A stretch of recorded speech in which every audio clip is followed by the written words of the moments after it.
E a Comissão de Fiscalização e Controle do Senado aprovou nesta terça-feira o convite aos ministros, do Supremo Tribunal Federal, Alexandre de Moraes e Luiz Roberto Barroso, para esclarecimento sobre possível ativismo judicial. Ainda não há data marcada para a audiência. Além de Barroso e Moraes, foram convidados os ex-ministros do STF, Marco Aurélio Mello e Francisco Rezec, além do ministro João Otávio de Noronha, do Superior Tribunal de Justiça, e outros juristas e advogados. O autor do convite aos magistrados foi o senador Eduardo Girão, que espera explicações sobre possível invasão de competências. O parlamentar ainda citou pesquisas que mostram que 2/3 da população brasileira veem com maus olhos a Corte Suprema e disse que será um grande aprendizado para todos essa oitiva. Por se tratar de convite, Girão ainda pediu que Moraes e Barroso tenham a humildade e a elegância de irem ao Senado prestar esclarecimentos. Alexandre Garcia. Alexandre, será que os ministros terão essa humildade, elegância, como aponta o senador? Irão essa audiência no Senado, Alexandre? Pois é, tudo isso que motivou o requerimento e outros requerimentos que lá estão, né, sob, melhor dizendo, acima da cadeira do presidente Rodrigo Pacheco, né, eu acho que tudo isso foi motivado por fatos que fizeram a população brasileira ler a Constituição. Assim como na Copa do Mundo todo mundo vira técnico de futebol aqui no Brasil, nesse momento todo mundo virou constitucionalista. Os brasileiros estão lendo a Constituição, isso é muito bom, porque é a lei maior. E estão se identificando com ela é a minha defesa para os meus para as minhas garantias, os meus direitos fundamentais, não pode mexer nisso. O meu representante na Câmara, o meu representante no Senado tem toda a liberdade de falar. Eu posso ir e vir no meu país em tempo de paz, eu posso me reunir com qualquer pessoa sem armas, eu posso ir ao culto a hora que eu quiser, eu não vou ser preso durante a noite na minha casa, a menos que eu esteja em flagrante delito, né? As pessoas aprenderam isso. Aprenderam que o Ministério Público é necessário em qualquer inquérito judicial e tem a iniciativa, o Ministério Público e a polícia, e não o juiz, né? E que jamais o ofendido é que é o autor de um processo, o ofendido é apenas uma das partes, né? Então, nós aprendemos isso, o brasileiro aprendeu isso. E daí essa cobrança ao Senado, que a Constituição prevê que o Senado é que pode, por exemplo, afastar um ministro do Supremo, né? Então começou a cobrança no Senado, e o Senado é o órgão apropriado para isso, né? É muito melhor que essas coisas se decidam no Senado do que decidir-se numa arruaça de rua, por exemplo. Então, tomara que os ministros tenham a humildade de ir lá e que não fiquem com explicações genéricas, né? Que se trate de cada caso particular, que está tudo muito bem identificado, nesses desvios, nessa intromissão em outros poderes, no próprio poder legislativo, porque o Supremo não tem votos para fazer leis, e muito menos mudar a Constituição, né? E não foi eleito para administrar o Estado brasileiro. Quem foi eleito para administrar o Estado brasileiro é o chefe o chefe do Poder Executivo, o presidente da República, né? São coisas simples assim, que precisam, infelizmente, ser explicadas. Diga, Mota. Humildade e elegância são duas qualidades importantes. Eu diria que outras duas qualidades importantes também são sabedoria e serenidade. Como o Alexandre Garcia disse muito bem, as pessoas estão lendo a Constituição. Talvez esse seja o único ponto positivo nessa época em que a gente está vivendo, dessa crise que a gente está observando e que deixa as pessoas cada vez mais assustadas. O cidadão comum, ele se sente perdido porque ele observa ações de órgãos do judiciário que lhe parecem em total conflito com o que ele lê na sua Constituição. Essa não é uma situação boa, não é uma situação que possa se prolongar indefinidamente. Então, é preciso achar uma saída rápida e serena da situação atual. É isso que a população quer. Você, Ana, temos 2 minutos. Olha, eu acho que humildade, na mesma frase com os atuais ministros do Supremo Tribunal Federal, acho que essa palavra não cabe, né? Tampouco elegância, porque quem tem elegância defende suas premissas constitucionais e, nesse caso, os ministros eles precisavam defender apenas a Constituição, só isso, abrir a nossa Constituição, o nosso livrinho, né, Alexandre, e defender o que está escrito ali. Hoje nós vivemos sob a tutela da juristocracia, eles decidem o que está escrito na Constituição, são várias constituições ali na mão dos ministros, na mão da primeira turma, na mão da segunda turma.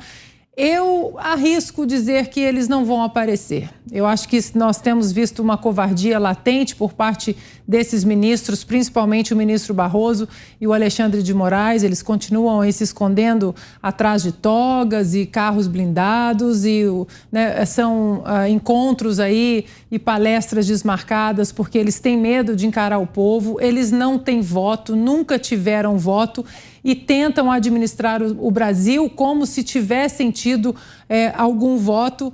Então, eu acredito que, de alguma forma, ou o guarda-costa aí do Supremo Tribunal Federal, o presidente do Senado, Rodrigo Pacheco, vai arrumar alguma maneira deles não aparecerem, ou eles não vão aparecer e o Brasil não vai ver esses ministros sendo questionados com elegância, sim, né? O nosso Senado questionaria, sim, esses ministros com elegância. Nós temos muitas perguntas, principalmente no que se refere ao respeito à nossa Constituição, mas eu arrisco dizer que eles não vão aparecer.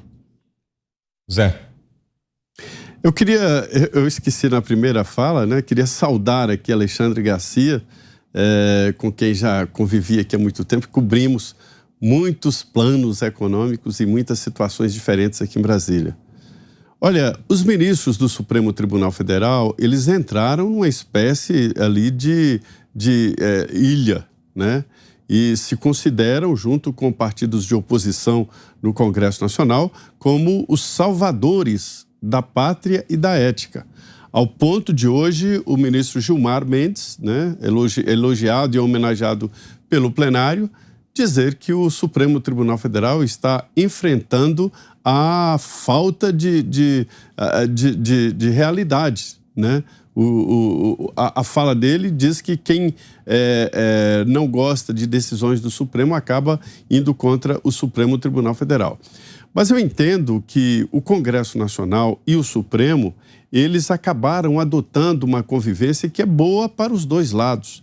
E isso ficou muito comprovado na última reunião, no início dessa semana, né, entre integrantes do Senado e ministros do Supremo, porque mostra exatamente que um depende do outro. E esta interdependência deve continuar, mas de maneira austera, aberta, e não através de reuniões. Estou dizendo isso porque ministro do Supremo julga senador e senador julga ministro do Supremo Tribunal Federal. De maneira que convites assim, né, devem ser levados a sério. E os ministros devem ir lá no Senado e falar.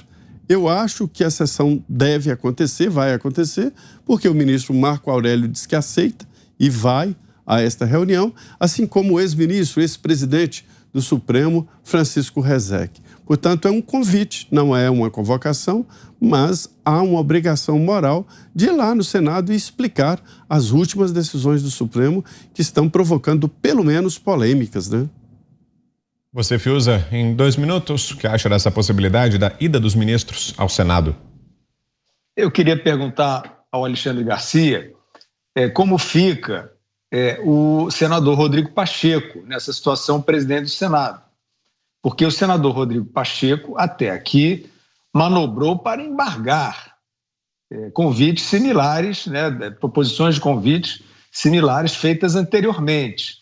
Como é que fica agora, Alexandre, na sua opinião? O senador precisa dizer que antes achava que não era o caso de convidar e que agora ele acha que é o caso, ou ele vai dizer que continua não sendo o caso?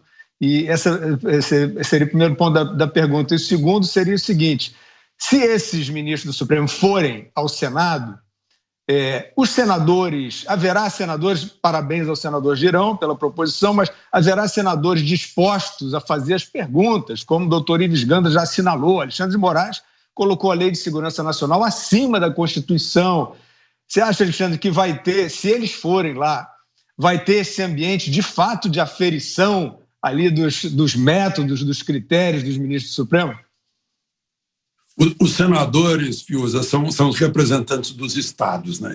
Eu gostaria muito que todo mundo nos estados brasileiros estivessem de olho nos senadores num dia desses, né?